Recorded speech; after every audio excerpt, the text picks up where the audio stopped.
Hello नमस्कार दोस्तों, मेरा नाम मोहम्मद जाहिद और मैं फिर से आप सभी का स्वागत करता हूं आपके अपने यूट्यूब चैनल भारतीय रोजगार में। गाइस, मैं आशा करता हूं कि आप सभी बहुत ही अच्छे से होंगे और अच्छे से पढ़ रहे होंगे। ओके। और मुझे ये भी पता है कि वीडियोस बहुत लेट आ रहे हैं। उसका रीज़न ये है कि तबीयत थोड़ी सी ठीक नहीं थी और अभी भी ठीक नहीं है, लेकिन मैं स्टिल क्लास लेने के लिए आया हूँ। ओके, क्योंकि कि मैं ये रिदम नहीं तोड़ना चाहता कि क्लास 20 दिन बाद आ रही है फिर 25 दिन बाद, वो तो बहुत ही ख़राब हो जाएगा। ओके, जैसे मुझे लगता है कि मेरा स्वास्थ्य ठीक है, मैं क्लास लेने के लिए आ रहा हूँ। आपको पता होगा कि इंडियन पॉलिटी की क्लासेस हमारी जो मीनाक्षी मैम थी वो कंटिन्यू कर रही थी, लेकिन अभी के लिए उनका एग्ज़ाम है और एग्ज़ाम की डेट भी काफ़ी मतलब कि एक्सटेंड होती जा रही है बार बार। ठीक है ना, तो उस वजह से वो अपनी उन स्टडी में ज़्यादा थोड़ी सी बिजी हैं। ओके, और हम आशा भी करेंगे कि उनका एग्ज़ाम निकल जाए जल्द से जल्द और फिर से वो हमें ज्वाइन कर लें। उन्होंने हमें आश्वासन भी दिया है और ज़रूर हमें दोबारा से ज्वाइन करेंगे। राइट, बट अभी के लिए मैं कंटिन्यू करूँगा और ट्राई करूँगा कि उनके जितना तो अच्छा तो नहीं, लेकिन फिर भी पढ़ा पाऊँ आपको। ओके, पॉलिटी, क्योंकि पॉलिटी में उनकी एक्सपर्टीज़ ज़्यादा हैं, इसलिए वो काफ़ी अच्छे से उसको एक्सप्लेन कर पाती हैं। वेल, शुरू करते हैं। आज की ये क्लास रहेगी आपकी 11। ओके, 11वीं क्लास रहेगी आपकी, क्योंकि कि 10 क्लास कौन मीनाक्षी मैम आपके कंप्लीट करा चुकी है। तो आज का जो टॉपिक है वो क्या है? ड्राफ्टिंग कमेटी, यानी कि प्रारूप समिति। ओके, अब ये प्रारूप समिति कौन क्या थी?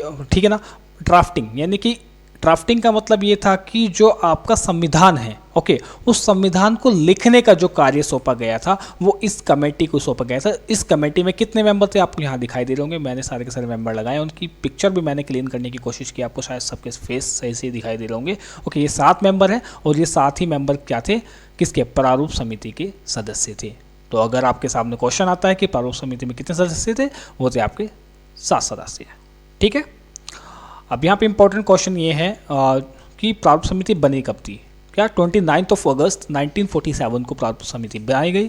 ठीक है, जिसमें 7 सदस्य थे और इन सदस्यों में कौन कौन शामिल था उनके नाम हम जान लेते हैं। डॉक्टर भीमराव अंबेडकर जी थे, ओके, एन गोपाल स्वामी अयंगर जी थे, कृष्ण स्वामी अय्यर जी थे, के एम मुंशी साहब थे, सैयद सैदुल्ला साहब थे, सैयद मोहम्मद सैदुल्ला नाम है इनका। ठीक है ना, मैंने सैयद सैदुल्ला लिखा है, कोई बात नहीं है। ओके, माधवराव जी थे और टी कृष्णाचार्य जी थे।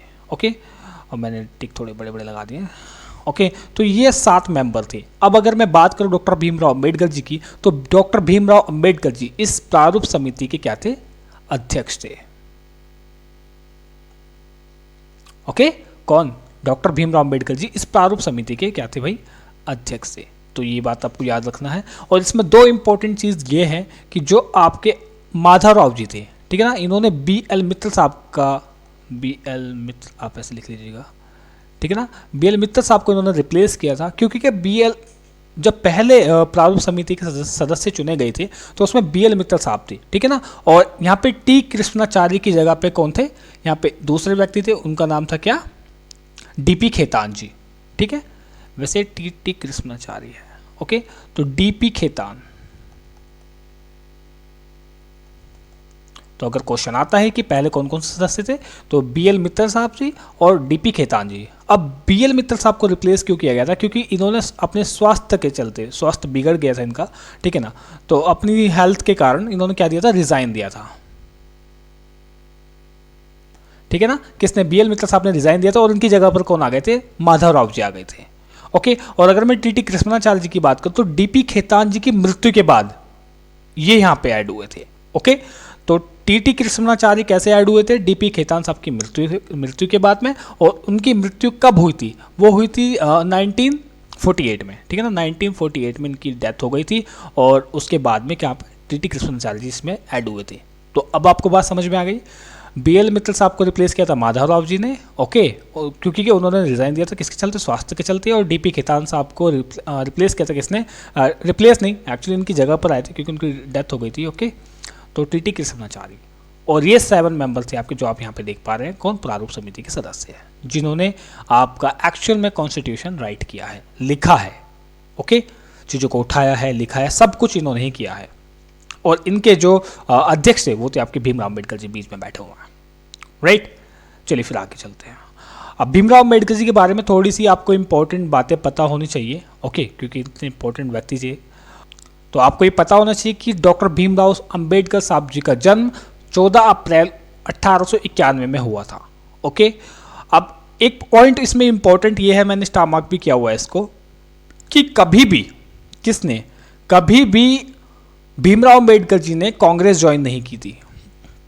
लिख लीजिएगा, डायरेक्ट क्वेश्चन भी आ सकता है कि प्रारूप समिति के किस सदस्य ने, या फिर डायरेक्ट आ सकता है कि भीमराव अंबेडकर जी ने कब, किस सन में कांग्रेस ज्वाइन किया था। कांग्रेस ज्वाइन उन्होंने कभी भी नहीं किया था, ठीक है ना, उन्होंने कभी भी कांग्रेस ज्वाइन नहीं किया था। ये पॉइंट आप नोट करके चलिएगा, और अभी मेरे ख्याल से क्लियर भी हो गया होगा जब आपने देख लिया इस चीज़ को, ठीक है। सेकंड चीज़ ये है कि 1936 में एक पार्टी बनाई थी इन्होंने। कब? 1936 में एक पार्टी बनाई थी जिसका नाम था इंडिपेंडेंट लेबर पार्टी। ओके, तो ये भी क्वेश्चन आ सकता है, ये डायरेक्ट मैंने इसलिए लिखा है कि ये डायरेक्ट क्वेश्चन आ सकता है आपसे, ठीक है ना। अब इनकी एक बुक भी थी, क्या थी? एनिलेशन ऑफ कास्ट, जो जिसको लिखा किसने था? भीमराव अंबेडकर जी ने लिखा था। इन्होंने एक बुक लिखी थी, एनिलेशन ऑफ कास्ट। ओके, और इनकी पार्टी का नाम क्या था? Independent labour party. ओके, यहां पे एक पॉइंट और नोट करके चलिएगा कि ये इंडिया के पहले लॉ मिनिस्टर थे। ये इंडिया के, यहां इंडिया लिख देता हूं, इंडिया के पहले लॉ मिनिस्टर थे। कौन? डॉक्टर भीमराव अंबेडकर जी। ओके, और ये कॉन्स्टिट्यूशन असेंबली में बंगाल से सिलेक्ट होकर के आए थे, राइट। और इन्होंने वायसरॉय की एग्जीक्यूटिव काउंसिल के अंदर as a minister of labour के रूप में भी काम किया हुआ था। मतलब कि पढ़े लिखे व्यक्ति थे, लॉयर थे ये। ओके, तो तभी तो इंडिया के पहले लॉ मिनिस्टर भी थे, समझ रहे हैं ना आप। तो इन्होंने उस टाइम ब्रिटिशों की जो ब्रिटिश वायसरॉय थे उनकी एग्जीक्यूटिव काउंसिल के अंदर में कैसे as a minister of labour के रूप में काम किया हुआ था, ठीक है ना। तो आपको ये बात, ये पॉइंट थोड़े से पता होनी चाहिए किसके अबाउट में? भीमराव अंबेडकर जी के अबाउट में। आगे चलते हैं, तो अभी थोड़ा सा बैक टू द पॉइंट आते हैं। अब जब इस प्रारूप समिति को ये काम सौंपा गया, क्या? ड्राफ्ट संविधान लिखने का काम। ओके, तो कब बनी थी? 29 अगस्त 1947 में क्या बनी थी? आपकी प्रारूप समिति बनी थी जिसमें 7 सदस्य थे आपके। ओके, उसके बाद प्रारूप समिति ने, यानी कि ड्राफ्टिंग कमेटी ने अपना जो पहला ड्राफ्ट, यानी कि पहला प्रारूप तैयार किया, वो कब तैयार किया था? वो फरवरी 1948 में तैयार किया गया था। ओके, अब इस प्रारूप को तैयार करने के बाद इन्होंने लोगों को उसके ऊपर चर्चा करने का, ठीक है ना, उसके ऊपर चर्चा करने का, संशोधन करने का, मतलब कि जो भी लोगों के मन में हो, ठीक है। प्रारूप समिति ने अपना पहला ड्राफ्ट दे दिया, समझ पा रहे हैं ना आप। प्रारूप समिति ने अपना पहला ड्राफ्ट दिया कब? 1948 को। ओके, और इस ड्राफ्ट के बाद में इन्होंने 8 महीने का समय दिया लोगों को कि इस ड्राफ्ट को अच्छे से देख लें। ओके, और उसमें जो कमियां हैं, जो कमी पेशी हैं, वो उनको बताएं। और उसके बाद में इन्होंने अपना दूसरा ड्राफ्ट, क्योंकि उसमें जो कमी पेशी आई उस चीज़ों को सही करके उन्होंने दूसरा ड्राफ्ट, यानी कि सेकंड ड्राफ्ट अपना दिया। अपना दूसरा जो प्रारूप पेश किया वो अक्टूबर 1948 को दिया था, ठीक है ना। कब दिया था? अक्टूबर 1948 को। अब यहां पे आप एक पॉइंट नोट करके चलिएगा कि ड्राफ्टिंग कमेटी ने अपना ड्राफ्ट तैयार करने में 6 महीने से भी कम समय लिया था। 6 महीने से भी कम का समय लिया था, और इस दौरान इनकी कितनी 141 मीटिंग हुई थी। 141, ठीक है ना। ये पॉइंट थोड़ा सा नोट करके चलिएगा। किसने? प्रारूप समिति ने अपना ड्राफ्ट तैयार करने के लिए 6 महीने से भी कम का समय लिया था, और इस दौरान इनकी कितनी मीटिंग हुई थी? 141, यानी कि 141 मीटिंग्स हुई हैं। ओके, और सेकंड ड्राफ्ट कब आया था इनका? अक्टूबर 1948 को। अब फाइनली उसके बाद में फाइनली टोटल टाइम कितना लगा कि इसको संविधान को बनने में? वो लगा 2 वर्ष 11 माह 18 दिन। काफी लंबा टाइम लग गया। ओके, 2 वर्ष 11 माह 18 दिन का समय लगा, और 26 नवंबर 1949 में एक बुक बन करके तैयार हो गई, जिसको अभी तक इन्होंने लागू नहीं किया था। ओके, यहां तक आपकी बात समझ में आती है कि कब?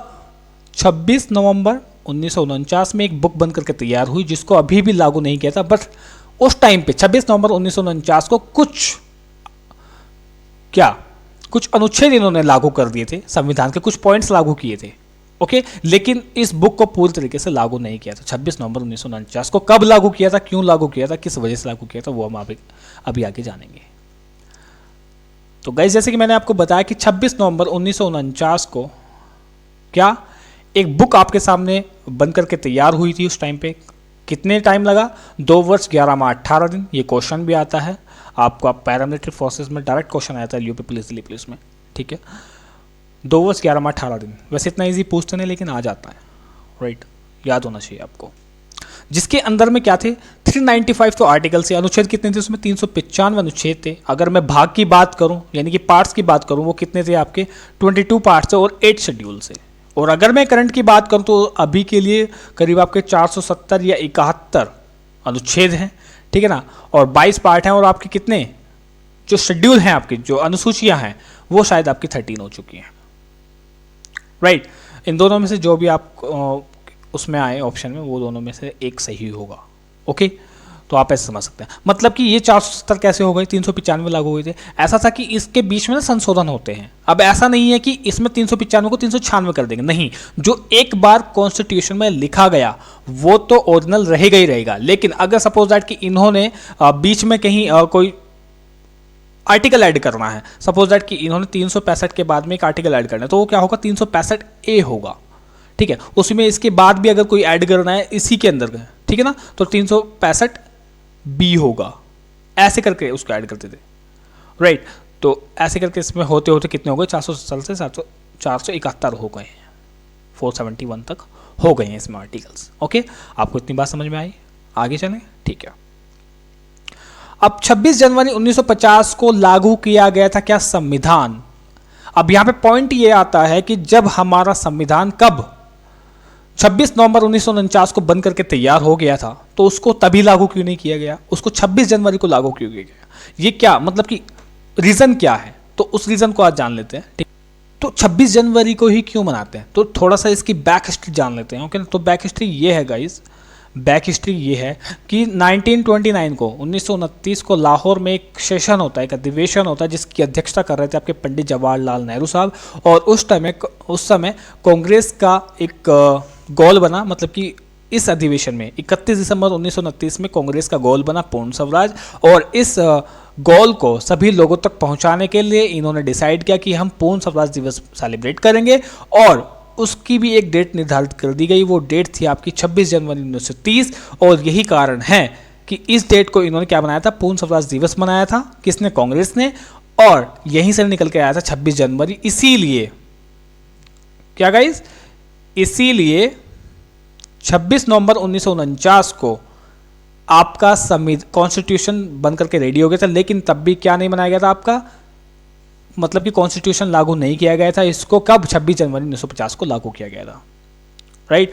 देखिए ना, 26 नवंबर 1949 को तो ये लागू मतलब कि बन करके तैयार हुआ था, लेकिन इसको लागू किया गया कब? 26 जनवरी 1950 को। रीजन क्या था कि लाहौर अधिवेशन में क्या किया गया था? पूर्ण स्वराज दिवस को और डिसाइड किया गया था, गोल बनाया गया था, और उसको मनाया भी गया था कब? 26 जनवरी 1930 को, ठीक है ना। तो यहाँ से निकल करके आई थी आपकी 26 जनवरी की डेट। आई होप कि आपको समझ में आ गया होगा। अब इस समिति की बहिष्कार भी हुए, इसके क्रिटिसिज्म भी हुए हैं, ठीक है ना। क्या बोला गया क्रिटिसिज्म में? कि मेंबर जो थे इसके वो इनडायरेक्ट इलेक्टेड थे, मतलब कि यहाँ पे जो लोग थे वो लोगों को रिप्रेजेंट नहीं कर रहे थे, ठीक है ना। मतलब कि वो जनता के बीच से चुन करके नहीं आए थे, उनको इनडायरेक्टली इलेक्ट किया गया था, ओके। तो ऐसे पॉइंट में मतलब कि इसको क्रिटिसाइज किया जाता है, बहिष्कार किया जाता है इस चीज़ का, ओके। दूसरी बात क्या है कि इसका टाइम बहुत ले लिया गया था, टेकिंग मोर टाइम, लगभग 3 साल, भाई 2 वर्ष 11 माह 18 दिन, लगभग 3 साल ही हो गए, ओके। जबकि यूएसए के अगर कॉन्स्टिट्यूशन की बात करोगे आप, तो वहां का कॉन्स्टिट्यूशन कितने में? 4 महीने में तैयार हो गया था। लेकिन इंडिया का सबसे बल्किएस्ट कॉन्स्टिट्यूशन है, ओके। तो इसलिए अब इंडिया में ऐसा तो है नहीं कि बिल्कुल ही सामने रखी थी सारी चीज़ें। हमारी जो प्रारूप समिति के सदस्य थे, इन्होंने बहुत सारे देशों के क्या कॉन्स्टिट्यूशंस को पढ़ा है, वहाँ की चीज़ों को पढ़ा है, वहाँ से कुछ चीज़ें ली हैं, वो हम आगे समझेंगे, ओके। इसीलिए इसमें इतना टाइम लगा था, ठीक है ना। और फिर अगला पॉइंट क्या दिया जाता है क्रिटिसिज्म का, कि ये जो बॉडी थी ना, ये सॉवरेन बॉडी नहीं थी। सॉवरेन बॉडी मतलब क्या है कि ये बॉडी इंडिया से नहीं ली गई थी, ये ब्रिटिशों के द्वारा बनाई गई बॉडी थी, मतलब कि ब्रिटिशों के उपदेशों के आधार पर बनाई गई थी ये बॉडी, मतलब कि इंडियंस ने अपने आप तैयार नहीं की थी ये, ऐसा बोला जाता था। तो ये बॉडी सॉवरेन नहीं थी, ओके। अब अगला पॉइंट क्या था कि एक विस्काउंट साइमन नाम से एक व्यक्ति था ब्रिटिश का, उसने बोला था कि ये constitution assembly is a body of Hindus, क्योंकि इसमें मोस्ट ऑफ द जो व्यक्ति थे, मोस्ट ऑफ द जो कैंडिडेट थे वो कौन थे? हिंदू मेजोरिटी से थे। लेकिन ऐसा नहीं है कि इसमें मुस्लिम थे, मुस्लिम भी बहुत सारे लोग थे इसमें। ओके, तो इसको किसने, विस्काउंट साइमन ने बोला था, ये बात याद रखना कि किसने बोला था कि constitution assembly is an body of Hindus, वो बोला था आपका विस्काउंट साइमन ने, क्योंकि इनका काम था फूट डालने का और वो ये काम बखूबी कर देते इंडियंस के बीच में। तो ये आप पॉइंट्स आपको देख लीजिएगा। अगली क्लास में हम लोग समझेंगे इनके किसको, 22 पार्ट्स को, सारे के सारे मैं आपको भाग समझाने की कोशिश करूँगा, आर्टिकल समझाने की कोशिश करूँगा, उनको याद करने की थोड़ी ट्रिक बताएंगे उनको अलग अलग तरीके से। ओके, तो नेक्स्ट क्लास काफ़ी इंपॉर्टेंट रहेगी। आई होप कि आपको ये क्लास थोड़ी सी समझ में आई होगी, और मैंने कोशिश की है, इतना अच्छा तो नहीं पढ़ा पाया हूँ मैं जितना कि मैम पढ़ाती थी, लेकिन फिर भी मैंने ट्राई किया है। और अगर आपको ये ट्राई अच्छा लगा है तो प्लीज़ कमेंट कीजिएगा। एटलीस्ट